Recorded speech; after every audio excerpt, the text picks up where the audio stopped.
Dia memberikan bantuan itu seperti bantuan pangan, seperti makanan. Terus dia juga memberikan bantuan voucher tunai. Nah, organisasi World Vision ini juga dia memberikan bantuan dalam waktu jangka panjang. Dia tuh memberikan pelatihan kepada rakyat Afrika seperti dia tuh memberikan pelatihan pertanian di situ. Dan organisasi World Vision ini juga memberikan akses air ya. Dia tuh buat gimana ya,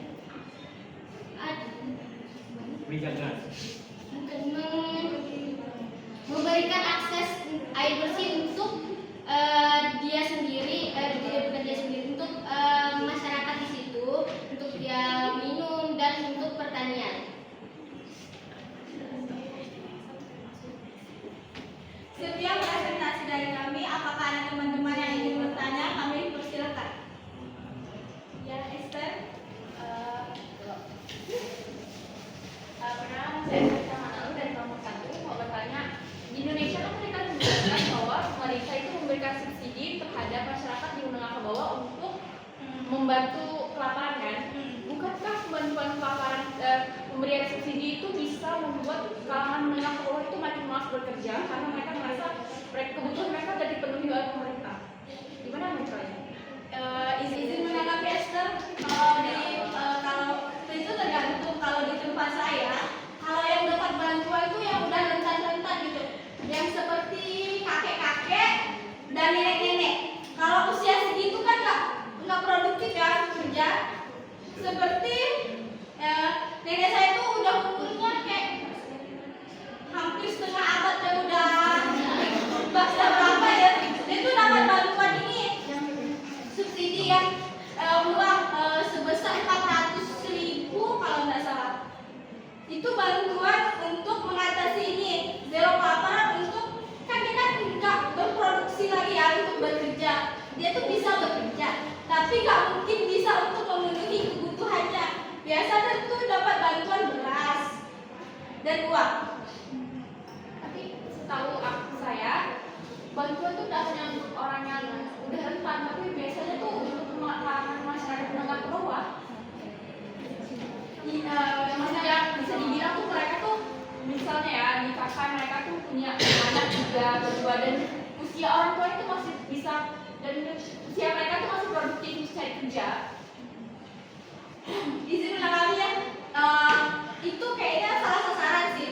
Biasa tuh ada orang yang miskin, ada yang enggak. Itu tergantung dari pemilihan dari desa. Tapi kalau di desa saya itu memang ada, dan ada sih, ada juga yang seperti itu. Tetapi kalau dia yang seperti itu punya kebantuan di bidang uang, tapi untuk anak yang kayak sekolah berpendidikan gitu ya. Tergantung sih. Kalau dari desaku sih kayak nenek-nenek gitu yang mohon maaf ya kayak cacat gitu. Iya. Kalau di desa aku sih juga. Dia tuh lebih kakek aku lah ya kan, terus dia kan udah tua, jalan tuh udah berjuta-juta lah. Nah dia tuh dapat bantuan, jadi itu emang umur nggak produktif. Dan ada juga yang berkeluarga emang dia tuh, tapi bukan lebih malas sih. Tapi aku lihat di desa-desa aku tuh dia tuh masih kayak kerja petani, masih ngaret. Dia tuh udah buat dia malas itu udah sih. Iya. Kan bantuan itu kan cuma dalam aku tuh bantuan kan cuma sekarang beras tuh kan 10 kilo. 10 kilo tuh kan itu kayaknya untuk sehari-hari kita, tapi masih bertani. Iya masih bertani. Tetapi nggak tahu lah di luar ya, kalau di desa kami tuh Jadi efektif ya? Tergantung sih, tergantung di desa-desanya. Iya, izin tambahkan ya. Kan tadi kan kalau di desa kalian perangkat desanya itu betul memilih atau tepat memilih sasaran orang yang mendapat penerima bantuan. Tapi kalau di tempat saya sendiri dan tempat desa dan desa itu memang kayak yang dapat bantuan tuh tidak tepat gitu. Yang dapat bantuan tuh yang masih sekitar udah umur 30-an, 40-an, itu tuh masih bisa kerja gitu mereka. Jadi memang terkait bantuan ini dia tuh lebih ke yang dipertanyakan itu ke perangkat desanya. Bagaimana mereka mendata orang-orang yang harusnya mendapat bantuan gitu loh. Kalau di tempat kalian betul, berarti perangkat desanya betul benar tepat sasaran. Tapi kalau di tempat aku, jadi itu memang harusnya pemerintah tuh melakukan kaji ulang gitu, mendata ulang karena biasanya mereka tuh lebih memilih ke ada ikatan keluarga gitu ya. Kayaknya sudah bisa Pak. Gitu aja. Jadi memang tergantung perangkat desanya sih. Kalau masalah bantuan ini tadi. Oke, terima kasih. Ada lagi yang mau bertanya?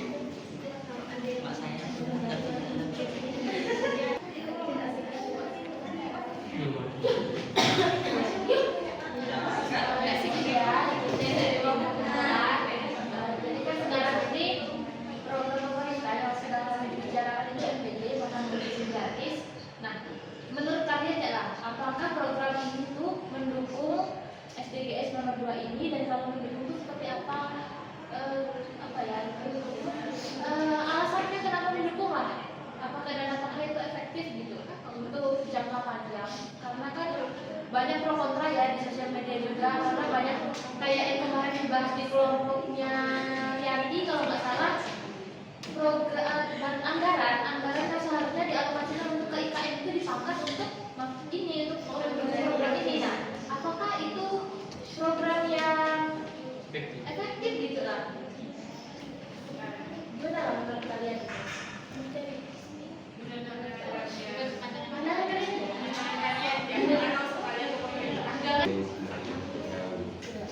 Izin menjawab ya, Kay. Kan ini nanya berkaitan program makan gratis tuh yang berisi dengan ini. Menurut saya sih terkait sih, karena dalam makan gratis itu kan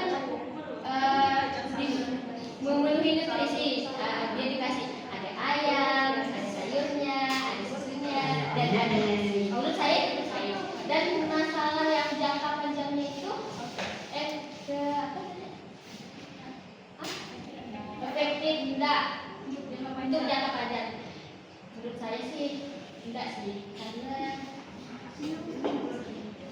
yang kita punya tahu dan kata dia tuh memangkas anggaran dan IKN kan untuk ini. Menurut saya sih tidak efektif. Menurut saya kan kita kan masih di tahap awal percobaan kan. Kita nggak tahu nih ke depannya gimana. Kayaknya kalau orang-orang kita balas banyak pajak, malas kayak memalas bayar pajak kan katanya ya, kata saya dengar di berita isu-isu katanya kita bayar pajak tuh untuk ini kan masuk di sini juga kan, di makanan gratis. Ya kan? Nah, jadi kalau untuk jangka panjang kita sih belum tahu ya, karena baru berjalan 1 bulan nggak sih? Iya. 1 bulan, dan itu pun belum seluruh Indonesia kena. Contohnya di wilayah-wilayah kami tuh kena.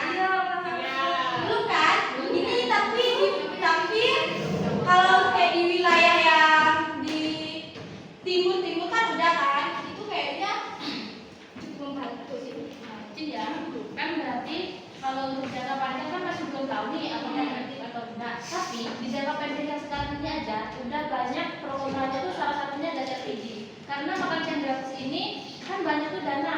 Walaupun kita udah bayar pajak, walaupun kita udah bayar apalah pokoknya biaya yang perlu kita bayar ke pemerintah, tapi kan sebenarnya dana itu bukan cuma untuk mendukung program ini aja.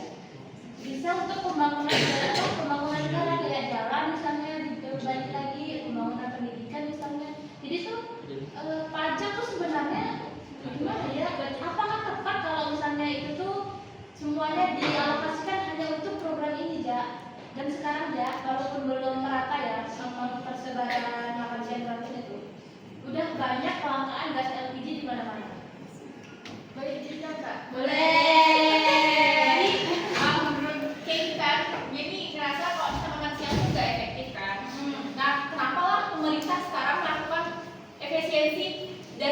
mungkin kita semua kan belum tahu kan sebenarnya efisiensi dana itu bagaimana gitu kan. Semua temannya di pendidikan itu bagaimana, terus infrastruktur itu bagaimana kan, karena belum ada pemaparan dari pemerintah.